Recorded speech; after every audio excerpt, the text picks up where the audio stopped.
Okay, this video is how to debunk vegan diet, how to refute the vegan diet. Dr. McDougall had said, don't even bother trying to challenge me on nutrition unless you've at least read Kempner and Pritikin. It's very easy to read Kempner. You can read the biography of Kempner by Barbara Newberg. She's a lady doctor who worked with him.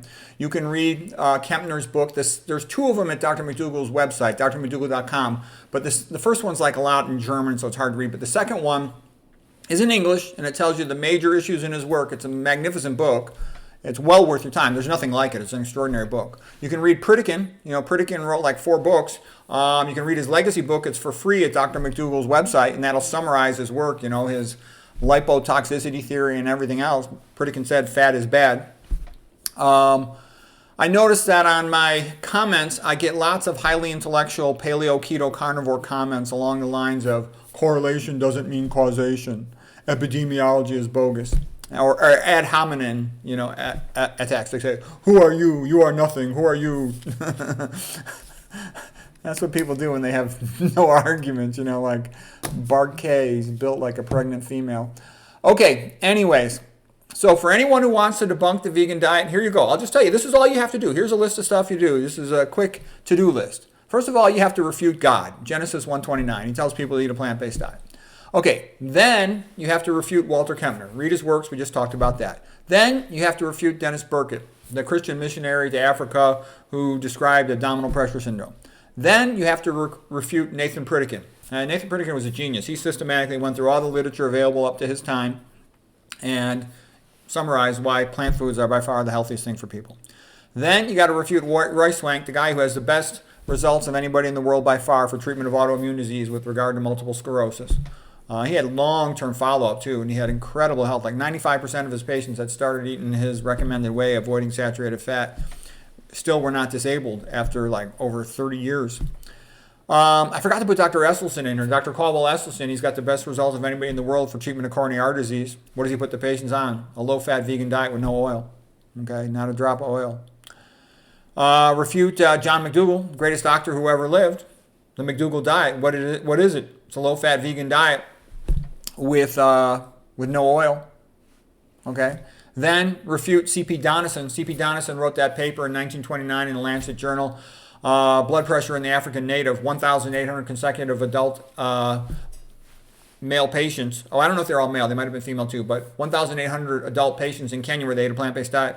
0 cases of hypertension. You can also look at the epidemiology Yanomamo.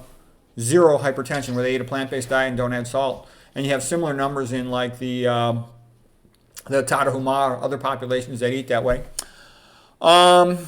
Richard Moore, he's the guy who wrote that book, High Blood Pressure Solution, devoted his whole life to studying hypertension and the ion pumps. Everything I ever double-checked on his papers and his conclusions and comments always came true. And what he said, the main problem, in his opinion, of hypertension was the fact that Westerners eat way too much sodium and hardly any potassium, because potassium comes from plant foods. Okay, that's why I joked that Westerners they live in a potassium desert. There's hardly any potassium in processed food, so you have to eat the plant foods. P for plant, P for potassium.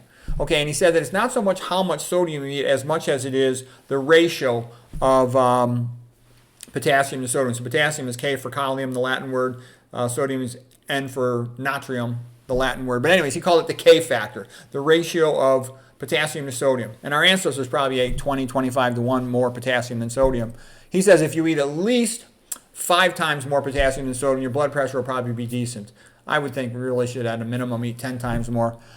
Okay, well anyways, go ahead and refute Richard Moore. Wait till you see how smart his book is. I've actually had internal medicine doctors tell me they think that Richard Moore's book on physiology is the greatest book ever written for a doctor to read, to understand what's happening in the body at a basic level. It's extraordinary. And they even said if you only read a couple books, read McDougall's Starch Solution, read Richard Moore, High Blood Pressure Solution, read Esselstyn's Prevent and Reverse Heart Disease, read China Study by T. Colin Campbell, and read My Medical Reformation. Those books will give you a foundation in nutrition. You'll be real solid. I would actually say read Pritikin. Pritikin's a genius, and Pritikin writes so clearly that it's like extraordinary. His one essay on fat, I did a video on it just a couple months ago.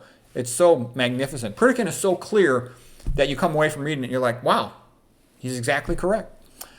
Okay, who else? Read Gregory Sloop. He's the father of atherothrombosis theory. He's the pioneer of it that explained everything about overcoming the zeta potential, LDL being positively charged, big enough to stick the red blood cells together. They are negatively charged.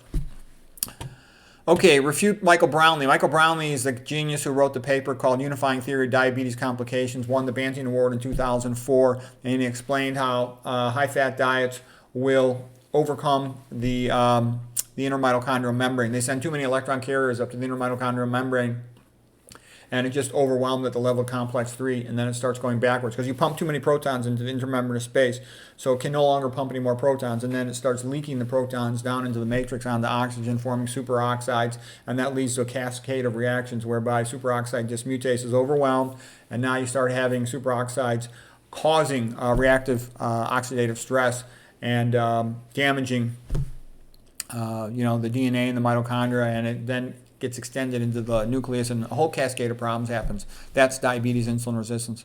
And it's not that different what happens in cancer. Okay, with the metabolic theory of cancer from Otto Warburg and whatnot. Okay, then refute Gerald Shulman. He's the guy from Yale working with nuclear magnetic resonance spectroscopy that showed that intramyocellular lipid, the accumulation of fat in skeletal muscle cells, was the first detectable finding in insulin resistance and diabetes. Then you can go on, if you still have energy left, refute my work on blood flow, neurodegeneration, spinal degeneration, etc. So good luck doing that. Let me know how your progress is going.